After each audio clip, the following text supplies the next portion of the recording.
உணவுங்கிறது சாதாரணமான விஷயம் கிடையாது. இலவச உணவு கொடுத்துட்டு இருக்கீங்க. இந்த விஷயத்தை ஸ்டார்ட் பண்ணி வச்சிருக்கீங்க. அது எப்படி இருக்கு? அதாவது உணவு பாதுகாப்பை உறுதி செய்ய வலியுறுத்தியும், ஊட்டச்சத்து குறைபாடை உலக நாடுகள் சரி செய்ய வேண்டும் என்பதை வலியுறுத்தியும் ஒவ்வொரு ஆண்டும் வந்து மே மாதம் 28ஆம் தேதி உலக பட்டினிகள் தினம் கடைபிடிக்கப்படுகிறது. அந்த அடிப்படையில் தான் தமிழக வெற்றி கழகம் மக்கள் இயக்கமாக இருந்த போதும் சரி, ரசிகர் மன்றமாக இருந்த போதும் சரி, பல ஆண்டுகளாக இந்த உலக பட்டினி தினத்தை கடைபிடிக்கும் விதமாக ஏழை எளிய பாமர மக்களுக்கு இலவச உணவு கொடுத்துருக்கோம். அதனுடைய ஒரு வெளிப்பாடு தான் விலையில்லா விருந்தகம். பல ஆண்டுகளாக அதை நடைமுறைப்படுத்தி அதை செயல்படுத்தி கொண்டிருக்கோம். தமிழ்நாடு முழுவதும் தமிழக வெற்றி கழகம் சார்பாக இன்று வந்து மக்களுக்கு வந்து உணவு கொடுக்குறோம். உணவு என்பது ஒரு இன்றியமையாத ஒரு தேவை மக்களுக்கு. அதாவது உண்ண உணவு, உடுக்க உடை, இருக்க இருப்பிடம், இதுதான் வந்து மக்களுடைய அடிப்படை தேவை. அந்த அடிப்படை தேவை கூட இல்லாமல் மக்கள் பல்வேறும் ஒரு நாளைக்கு ஒரு வேளை மட்டும் உணவு சாப்பிடக்கூடிய ஒரு வறுமையான சூழல் இருக்கு. அதையெல்லாம் உணர்ந்து தான் எங்களுடைய வெற்றி தலைவர், தமிழ்நாட்டினுடைய வருங்கால முதலமைச்சர் தலைவர் தளபதி அவர்கள் இது மிகப்பெரிய ஒரு செயலை செய்து கொண்டிருக்கிறாங்க. அதாவது நீங்க பாத்தீங்கன்னா எந்த நேரமும் எந்தவித இடையூறும் இல்லாமல் சாராயத்தை ஊற்றி கொடுப்பது திமுக மாடல். எந்த இடையூறும் இல்லாமல் எந்த நேரமும் உணவை கொடுப்பது தளபதியினுடைய மாடல். அந்த அடிப்படையில் தான் சாப்பாடு கொடுத்துக்கிட்டு இருக்கோம். இந்த செயல்பாடு என்பது தொடர்ந்து நடந்து கொண்டு தான் இருக்குது. பல ஆண்டுகளாக நாங்கள் செய்து கொண்டிருக்கிறோம்.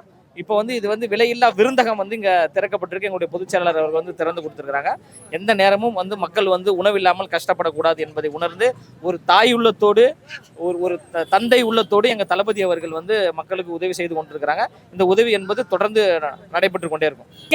நன்றி. எங்களுக்கு ஏழை மக்களுக்கு சாப்பாடு, ஏழை மக்களுக்கு துணிமணி, ஏழை மக்களுக்கு நல்லது செய்யணும், அவர் நல்லா இருக்கணும். ஆண்டவரே, இயேசுநாதரே, இயேசு அப்பாவே, தோத்தாயாவே, நன்றி அப்பாவே, நன்றி அம்மாவே, நன்றி அப்பாவே, எங்களுக்கு கைகள் தெம்ப கூட ஆண்டவரே, விஜய் அப்பாவே, நல்லா இருப்பா, நீ நல்லா தான் ஏழை மக்களுக்கு ஹெல்ப் பண்ண அப்பாவே. ரொம்ப பெருமையாக இருக்குது விஜய் சார் கொடுக்குறது. எங்களுக்கு ரொம்ப பலனாக இருக்குது. எங்களுக்கு ஆட்சிக்கு இன்னும் வராதுமினே இது இவ்வளோ செய்கிறாரு, இன்னும் அதிகமாக செய்வார் நம்பிக்கை இருக்குது. கட்சிக்கு வராததுக்கு முன்னாடியே இந்த அளவுக்கு பண்ணுறாரு. கட்சிக்கு வந்தார்னா இன்னும் நல்லதெல்லாம் செய்யணுன்றது, அதாவது பெண்களோட இது இன்னும் ஒரு நிறைய செய்யணும், செஞ்சு இந்த கட்சியில் ஒரு நல்ல நிலைமைக்கு ஒரு பொசிஷனுக்கு வரணும். இந்த மாதிரி சொல்லிருக்காங்க. இவங்க கூட சொன்னாங்க ஆட்சிக்கு வர்றதுக்கு முன்னாடியே பண்றாங்க அப்படின்னு. கண்டிப்பாக இதெல்லாம் பெருமைக்குரிய விஷயம்தான். என்னுடைய ஃபர்ஸ்ட் ஓட் நான் யாருக்கு போடணும்னா விஜய் கோசம் தான். போன வாட்டி கூட ஓட்டு போடலை, அப்படியே வச்சிட்டு இருக்கேன். அவர் இது மாதிரி செய்யறது ரொம்ப நல்லா இருக்கு. இதே மாதிரி தொடர்ந்து செஞ்சிருந்தா எல்லாரோடைய ஆதரவும் அவருக்கு தான் கிடைக்கும். மக்கள் எல்லாருக்குமே வந்து இலவசமா உணவு கொடுத்துட்டு இருக்கீங்க, அதை பத்தி சொல்லுங்க. இன்று மே 28 உலக பட்டினி தினத்தை முன்னிட்டு தமிழக வெற்றி கழக சென்னை மத்திய தெற்கு மாவட்ட சார்பாக விலையில்லா விருந்தகம் என்ற ஒரு திட்டத்தை ஆரம்பித்துள்ளோம். இந்த திட்டம் பல மாவட்டத்தில் நடைபெற்றாலும் எங்கள் தொகுதியில் இந்த திட்டம் மிக சிறப்பம்சம் வாய்ந்தது. ஏனென்றால் எதிரில் வந்து அரசு மருத்துவமனை உள்ளது ஓமந்தூர். இந்த பகுதியில் வந்து சிற்றுண்டி உணவுகள் வந்து மிக குறைவாக தான் உள்ளதால் நாங்கள் இந்த இடத்தை நாங்கள் தேர்வு செய்து இந்த இடத்துல வந்து எங்கள் பொதுச் செயலாளர் திருக்கரங்களால் இன்று நாங்கள் ஆரம்பித்துள்ளோம். நாளை முதல் 300 நாட்களுக்கு இந்த விலையில்லா விருந்தக திட்டம் வந்து நடைபெறும். மார்னிங் 8:30 மணி முதல் 9:30 மணிக்குள் இந்த திட்டம் குறைஞ்சபட்சம் 150 நபர்களுக்கு டிஃபன் உணவு வழங்கப்படுகிறது என்று தெரிவித்துக் கொள்கிறேன். இந்த ஒரு விஷயத்தை அவர் வந்து ஸ்டார்ட் பண்ணி வச்சிருக்காரு. நிறைய விஷயங்கள் இப்போ டிவிக்கு ப்ராசஸிங்காக போயிட்டு இருக்கு. 2026 எந்த மாதிரி யோசிச்சு வச்சிருக்கீங்க? 2026 வந்து இந்த மிக கடுமையாக வந்து இந்த தொகுதி வந்து திமுகவுக்கு வந்து சவாலாக இருக்கும். ஏன் என்று சொல்கிறேன்னு கேட்டிங்கன்னா, நாங்கள் மக்களை போய் சந்தித்த வரைக்கும், மக்கள்கிட்ட பேசின வரைக்கும் வந்து இந்த தொகுதி வந்து ஒரு மிகப்பெரிய மாற்றத்தை விரும்புதுன்னு நாங்கள் நினைக்கிறோம். அதுக்கு முழு காரணம் எங்கள் கழக தலைவர் தளபதி விஜயண்ணன் மட்டும்தான். அவருடைய முகம் மட்டும்தான் எங்களுக்கு, அவர் முகத்தை பேஸ் பண்ணி தான் அந்த மக்கள்லாம் வந்து எங்கள் பின்னாடி வராங்க. இந்த ரோட்டில் ஒரு கொடி போட்டாலும் சரி, ஆட்டோமேட்டிக்காக மக்கள் கூட்டம் வந்து எங்கள் ஃபங்க்ஷனுக்கு தான் கரெக்டாக அங்கே அசம்பிள் ஆகிறாங்க. வந்து அதுவே எங்களுக்கு மிகப்பெரிய ஒரு வரப்பிரசாதம் கிடைச்சிது எங்களுக்கு. இந்த தொகுதியில் வந்து 2026 வந்து திமுகவை வீழ்த்தி எங்கள் தமிழக வெற்றி கழகம் ஆட்சி கட்டையில் அமரும் என்பதை தெரிவித்துக் கொள்கிறேன். நல்ல விஷயத்த பண்ணுறோம். எங்கள் தலைவர் சொல்படி நல்ல விஷயம் பண்ணிட்டு இருக்கோம். நாடு ரீச் ஆகணும், நாடு ஃபுல்லாக ரீச் ஆகணும். தலைவருக்கு ஓட்டு போட்டு அடுத்து 2026 எங்கள் தலைவர் வரணும். பசி இல்லாத ஒரு தமிழ்நாடாக மாறணும். ஆனால் இலவச உணவுங்கிறது சாதாரணமான விஷயம் கிடையாது.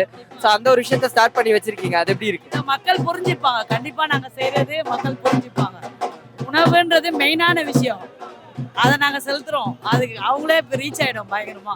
2026 எப்படி எதிர்பார்த்து இருக்கீங்க? 2026 எங்கள் தலைவர் வருவார், அவ்வளோதான். முடிவு அதான். மகளிர் அணி இப்போ டிவிக்கேல எவ்வளவு ஸ்ட்ராங்கா இருக்கு? மகளிர் தாங்க வீட்டில் இருக்க எல்லாருமே எங்க விஜய்க்காக எல்லாருமே வெளியில வர ஆரம்பிச்சிட்டாங்க. எல்லாரும் வர ஆரம்பிச்சிட்டாங்க. எனக்கு தெரியாதவங்களும் வர ஆரம்பிச்சிட்டாங்க. விஜய் அண்ணனா ரொம்ப பிடிக்கும். எங்க சின்ன வயசுல இருந்து தேனமட்டிக்கு வந்திருக்காரு. அவ்வளோ உழைப்பு, அவ்வளோ கஷ்டப்பட்டாரு. அவங்க அப்பா படத்துல நாய் படத்துல நடிச்சிருக்காரு. அவர் இந்த அளவுக்கு பிடிச்சிருக்குது.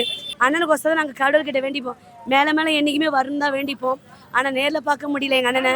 எனக்கு அண்ணன் மட்டும் இல்லை, எனக்கு நான் தேனமட்டு தான். எனக்கு அப்பா இல்லை, அம்மா கண்ணு தெரியாது, ஆப்ரேஷன் பண்ண பணம் இல்லை, குடும்பம் தான் கண்டியில். தம்பி ஏன்டா விடுகிற விட்டு விட்டா குடினால ஒரு பொண்ணு ஹாஸ்டலில் பையனை தட்டு கொடுத்துறாங்க. இன்னைக்கு 8 வருஷம் அது விட்டு விட்டு நீ ஃபுல்லாக காலையும் சாப்பிடாம கையேந்தினா தான் சாப்பாடுன்றாங்க. ஆனால் வேலை கிடைக்கல. ஒரு வீடு கச்சா போதும், ஒரு வியாபாரம் பண்ணும், சொந்தமாக கடை போடணும் ஆசை இருக்குது. ஆனால் வாய்ப்பு கிடைக்கல. எங்கள் அண்ணன் என்றைக்குமே சந்தோஷமாக தீர்க்காயசாக வாழணும்னு ஆசைப்படுறோம். சாப்பாடு இல்லாமல் இங்கே நிறைய பேர் கஷ்டப்படுறாங்க. யாருமே பட்டினியாக இருக்கக்கூடாதுன்னா இன்னைக்கு உலக பட்டினி எழுதினோம். அதனால அண்ணன் சொல்லி நாங்கள் எல்லாம் செய்யணும். பட்டினி தினம் இன்னைக்கு இந்த நாளே இருக்கக்கூடாது மக்களிடம். அண்ணன் சொல்லி நாங்க எல்லாரும் செய்யறோம். இனிமேல் எப்பயுமே இருக்க கூடாது. கவர் பண்றோம். ஆமா, செய்ய சொல்லிருங்க, நாங்க செய்யறோம். எங்களால முடிஞ்ச ஒரு சின்ன ஒரு இது நாங்க ரெகுலரா கண்டினியூ பண்றது தான். ஆமா, டெய்லி கண்டினியூ. ஒரு நாள் மட்டும் இல்ல, இது தினந்தோறும். இனிமே யாரும் பசியும் பட்டினியுமா யாருமே இருக்கக்கூடாதுன்றதுனால எங்க தளபதி சொன்னாரு, நாங்க அதை ஃபாலோ பண்ணோம். டிவிக்கே பொறுத்த வரைக்கும் மகளிர் அணி அப்படிங்கிறது எவ்வளவு ஸ்ட்ராங்கா இருக்கு, எவ்வளவு இது கொடுக்குறாங்க உங்களுக்கு? மற்ற இடத்துல எப்படி இல்லைன்னு தெரியல. ஆனா இங்க எங்களுக்கு தான் ஃபர்ஸ்ட் உரிமையே. ஆமா, இங்க எல்லாமே நாங்க தான் எடுத்து பண்றது. இவங்க தனி அவங்க தனி அப்படிலாம் இல்ல. ஃபர்ஸ்ட் எல்லாமே நாங்க தான், எங்களுக்கு அப்புறம் தான் மத்தவங்கலாம். முழு மரியாதை எல்லாமே இந்த டிவிக்கேல கிடைக்குது. முழு உரிமை, அதுக்கு அடுத்தது தான் ஜென்ஸ். அதனாலதான் நாங்க முதலிடம் கொடுக்கறதுனால தான் இங்க இவ்வளவு ஆர்வமா நாங்க வந்து நிக்கிறோம். எங்க மாவட்டம் எங்களுக்கு நல்ல முன்னுரிமை தான் கொடுக்குறாங்க எல்லாத்துக்குமே. ஆமா, ஒரு வரவேற்பு வந்து எதுவும் சொல்றதுக்கே இல்லை. அந்த மாதிரி ஒரு மரியாதையான ஒரு மாவட்ட தலைவர் கிடைச்சிருக்காரு எங்களுக்கு. இன்னைக்கு எல்லாருக்குமே ஒரு சாரி கொடுமை எங்களுக்கும் சேர்த்து தான் கொடுத்தாங்களே. எங்களை அவங்க பிரிச்சே பார்க்கல. ஆமா, எங்களுக்கும் ஆமா, நாங்களும் ஒரு 10 பேர்ல ஒரு ஆளா தான் நாங்களும் வந்து நிக்கிறோம். எங்களுக்குன்னு ஸ்பெஷலே கிடையாது, மக்களோட மக்கள்.